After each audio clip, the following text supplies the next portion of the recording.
こんにちは、私はジェロちゃんです。よろしくお願いします。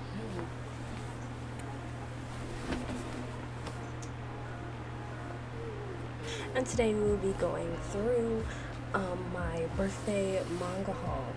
But I will be here talking about some of the mangas that I liked the most and some that were, good but not so good, or some that I maybe didn't like as much. I don't know.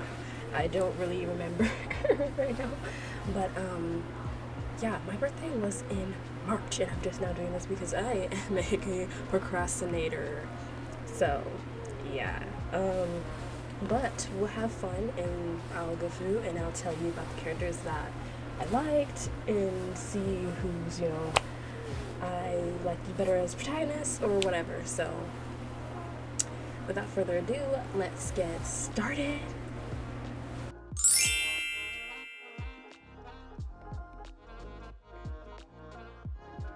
First and foremost, I want you guys to ignore my nails. I didn't have time to do them when I filmed this, so it's just whatever.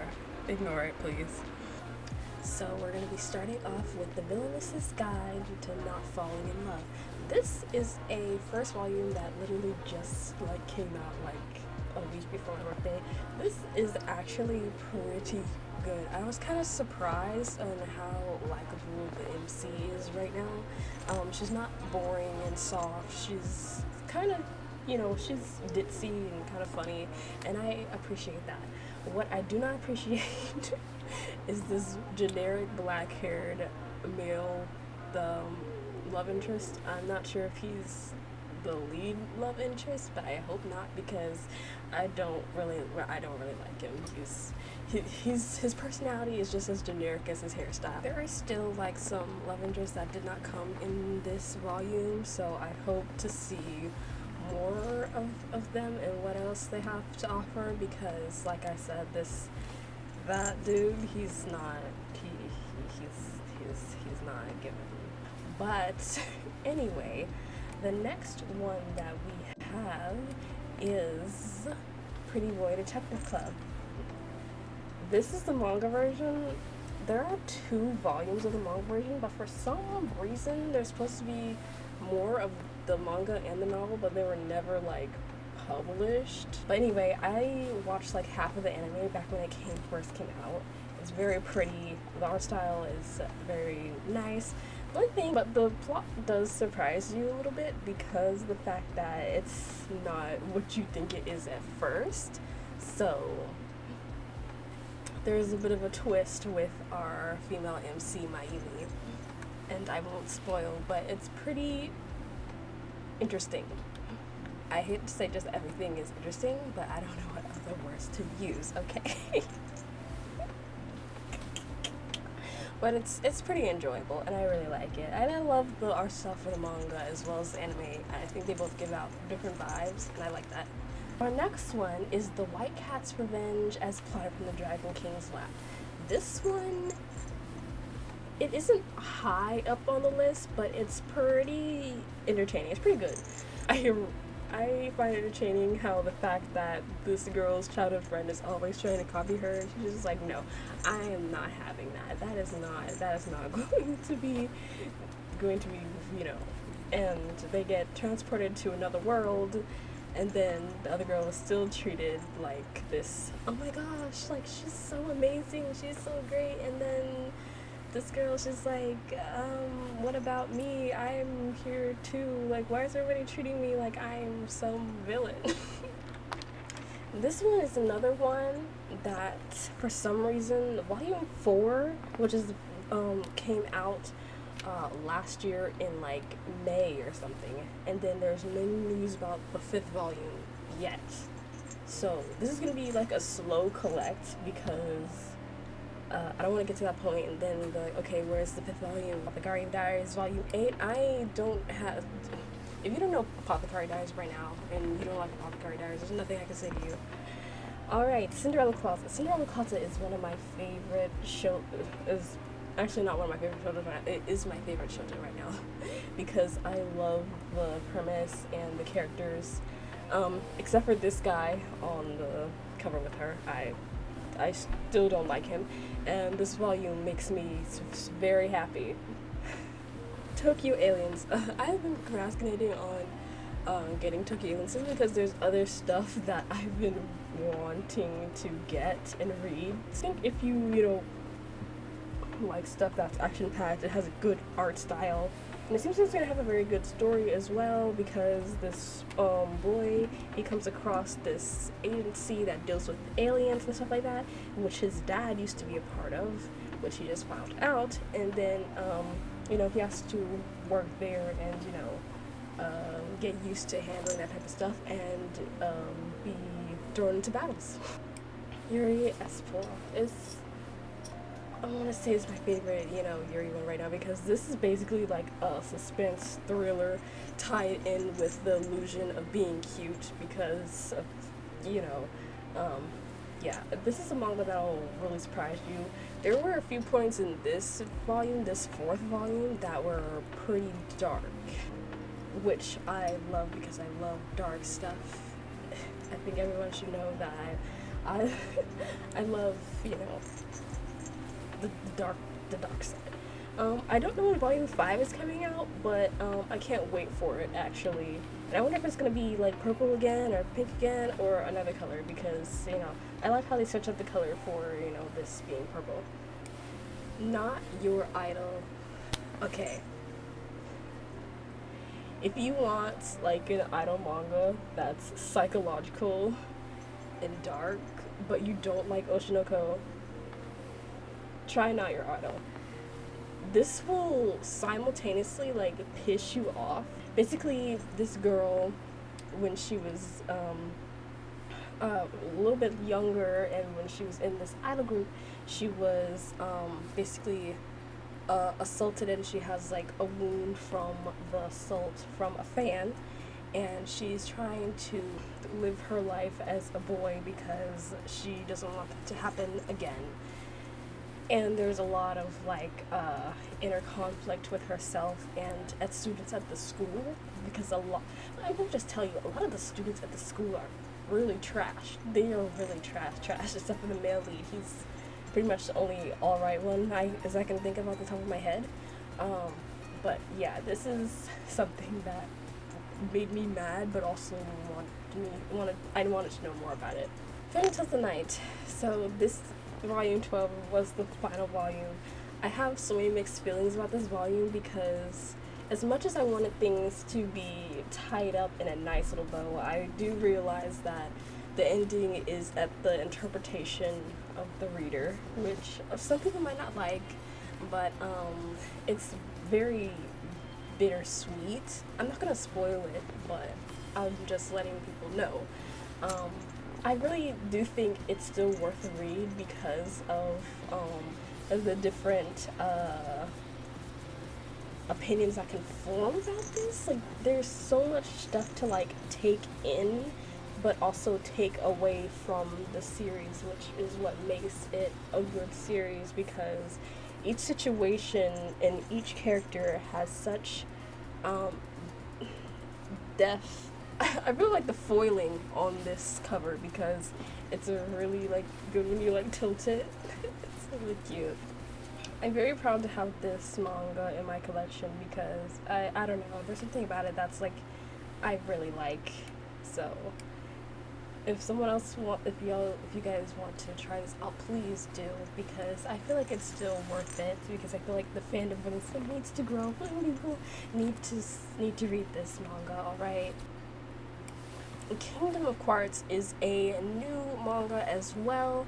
There isn't overly much dialogue, but the story of how it's presented, like page for page, it's very intriguing. Like, even if there's not like much dialogue like happening, you can still feel the emotion from the pages. That's like, oh, I wonder what's gonna happen next, because this girl, I think they're supposed to be like some type of angels or whatever, but she has black wings, so she's always been different from everyone. Not that much, but and then there's this prince from like the higher way, or whatever, and there's stuff going on with him too. I am so sorry that I cannot describe these correctly, but this is an interesting one too, and I want to continue collecting this because, first of all, the art style is really pretty.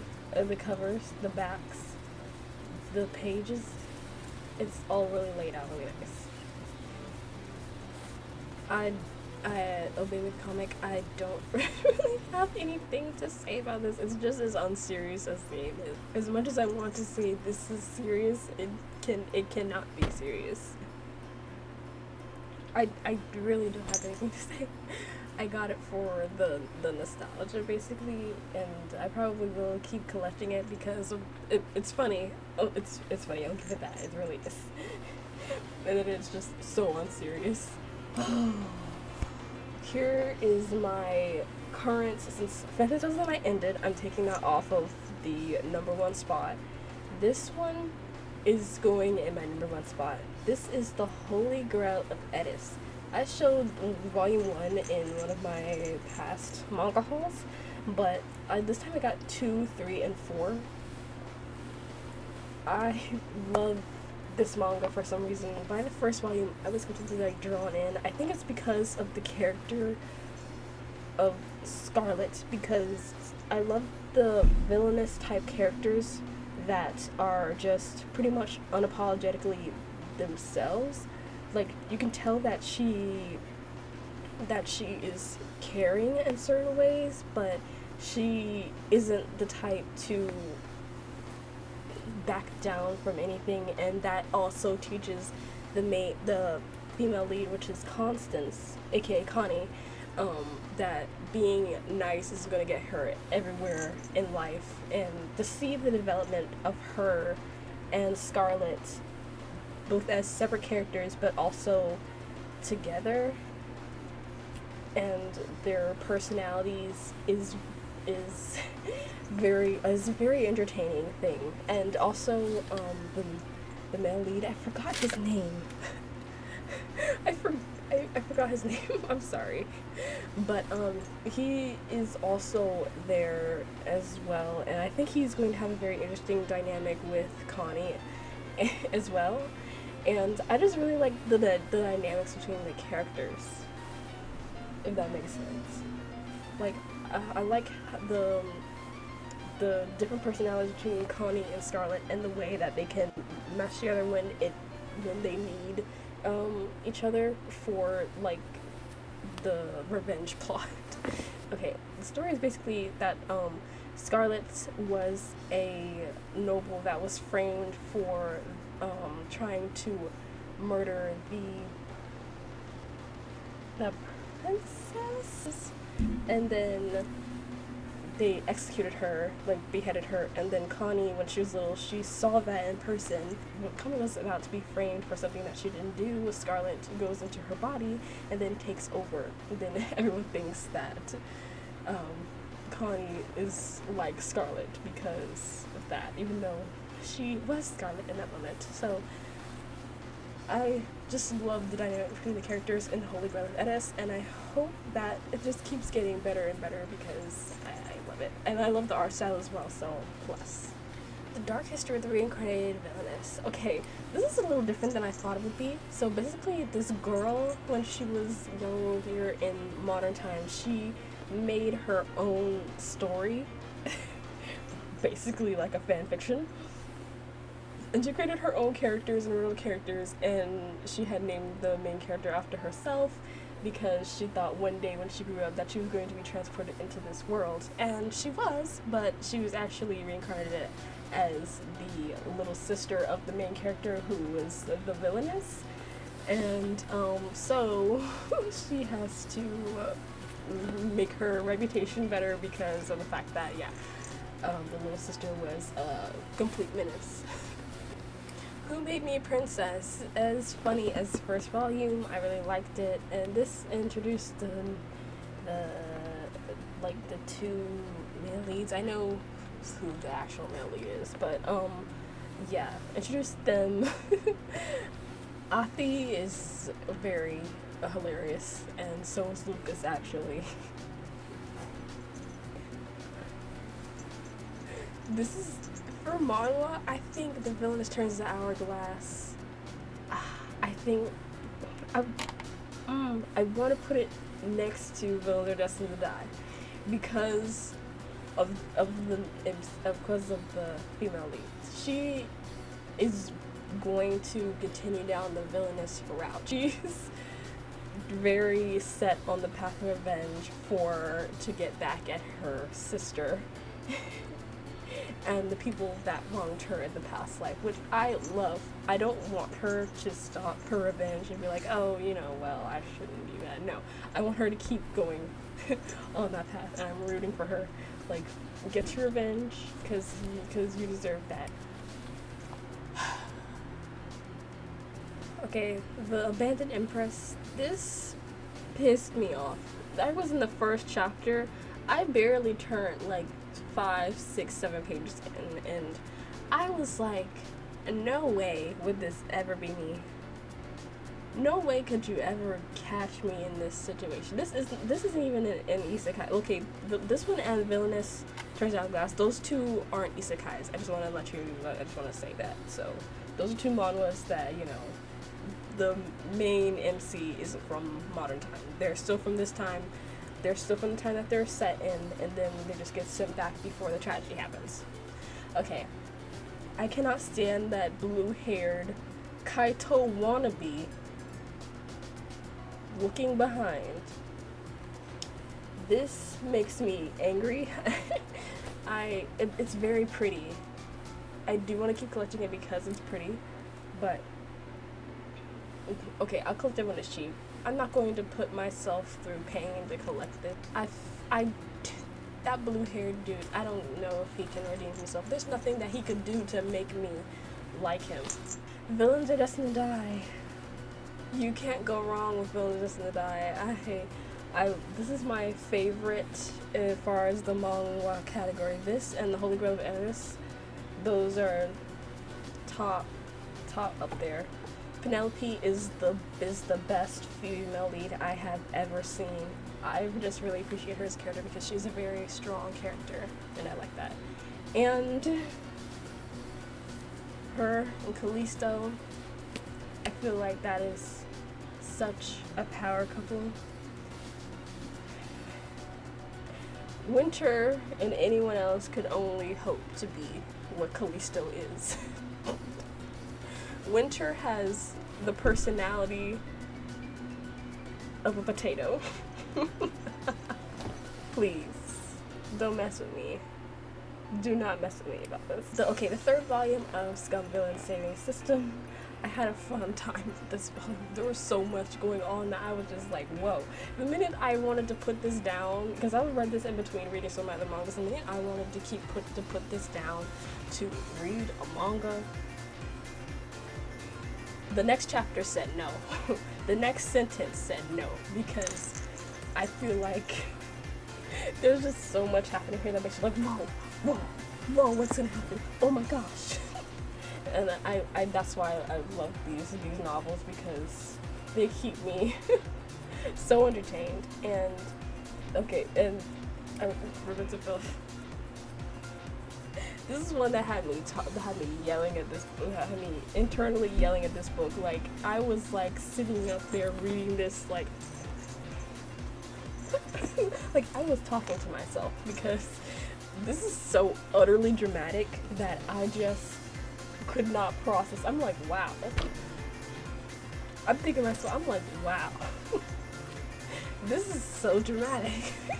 Which I enjoy, because I love stuff that's dramatic, and I cannot wait to read the second volume, because I'm just like, I'm sitting up here, I'm reading this, and I'm entertaining myself. I'm just like, whoa.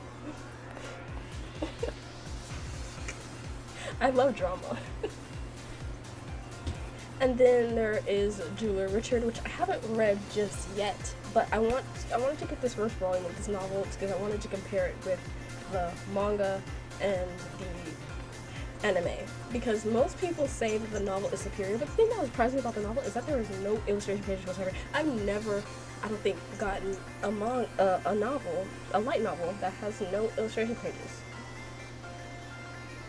And that just kind of shocked me, because I was like, wait, that was it for the birthday manga haul. I'm going to show like a montage of my shelf, because after getting these, I've rearranged my whole shelves to put things, you know, where they should be and whatnot. So I'm gonna show a montage of that.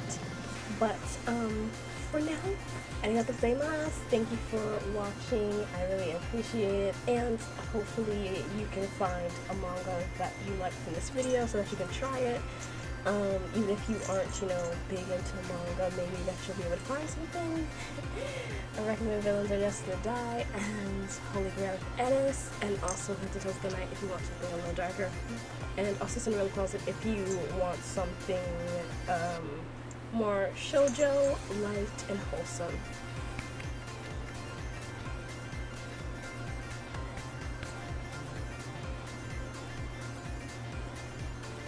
Arigatou gozaimasu.